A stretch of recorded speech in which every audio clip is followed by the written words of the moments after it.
राघव अपने नए बाइक से अपने गांव में आता है। राघव बाइक को इत्मीनान से घर के बाहर रुकाकर अंदर सोने के लिए चला जाता है। रात के 1 बजे अचानक से एक जोरदार हवा गाड़ी में जा लगती है और तभी रहस्यमय तरीके से गाड़ी का इंजन चालू होता है। वह गाड़ी खुद ब खुद चल के कहीं तो जाने लगती है, मानो उसको कोई चला रहा हो। तभी वह बाइक स्पीड से आकर गांव के वॉचमैन को ठोक देती है और उसके बदन में चीथड़े उड़ जाते हैं। पर वह गाड़ी यहाँ तक नहीं रुकती, गांव से जा रहे एक इंसान को भी ठोक देती है। उसकी भी वही हालत, इनकी ऐसी हालत करके बाइक वापस चली जाती है। तभी गांव में सुबह हो जाती है। राघव नींद से उठकर बाहर अपने बाइक के पास आता है। राघव पाता है कि कल उसने जिस जगह पर बाइक को रुकाया था उस जगह पर नहीं थी, बल्कि 2 इंच बाजू में खिसक गई थी। राघव और ध्यान से देखता है तो टायर पर खून लगा मिलता है। बाजू में उसको बहुत भीड़ दिखती है और रोने की आवाजें भी आ रही थी। राघव उस भीड़ की तरफ भागा। वहाँ पर वही वॉचमैन और एक आदमी की लाश पड़ी हुई थी जिसे राघव के बाइक ने ही मारा था। फिर गांव में रात के 12 बज गए। घनघोर अंधेरा था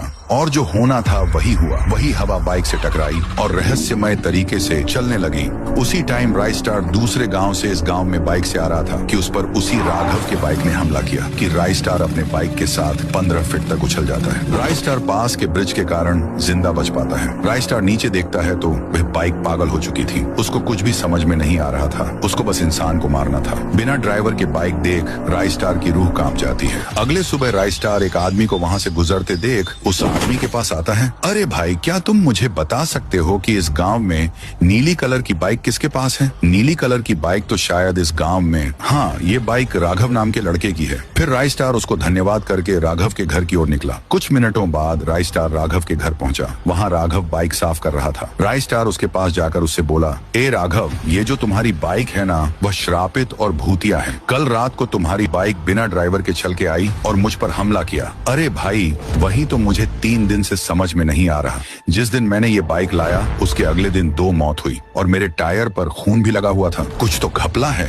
अच्छा बताओ कि ये बाइक कहाँ से लाए थे? ये बाइक तो मैंने राजपुर में बाबू चिपके के गैराज से सेकंड हैंड खरीदा था। राइस्टार सीधा बाबू के गैराज में पहुंचा। मेरा नाम है बाबू चिपके, काम करूंगा सबसे हटके। राइस्टार, ए बाबू, उस दिन राघव नाम के लड़के ने जो नीली बाइक ली थी उसका क्या राज है? सच सच बता दो। मौतें हो चुकी हैं अभी तक। ये बात है 15 साल पहले की, जब उस गांव में हर्ष नाम का लड़का उसी बाइक के साथ रहता था और उसके जलने वालों की कोई कमी नहीं थी। एक दिन हर्ष अपने बाइक को बाहर रुकाकर घर में चला जाता है और वही जलने वाला लड़का बाइक के पास जाकर नुकीली सुई से उस गाड़ी के टायर पंचर कर दिया। उसी समय उसकी बूढ़ी माँ की तबीयत बहुत बिगड़ गई। हर्ष अपनी माँ को उठाकर उसी पंचर बाइक पर हॉस्पिटल ले जाने लगा। फिर क्या था, वह बाइक आधे रास्ते पर रुक गई। हर्ष ने जब टायर पंचर देखा तो उसे बहुत गुस्सा आया।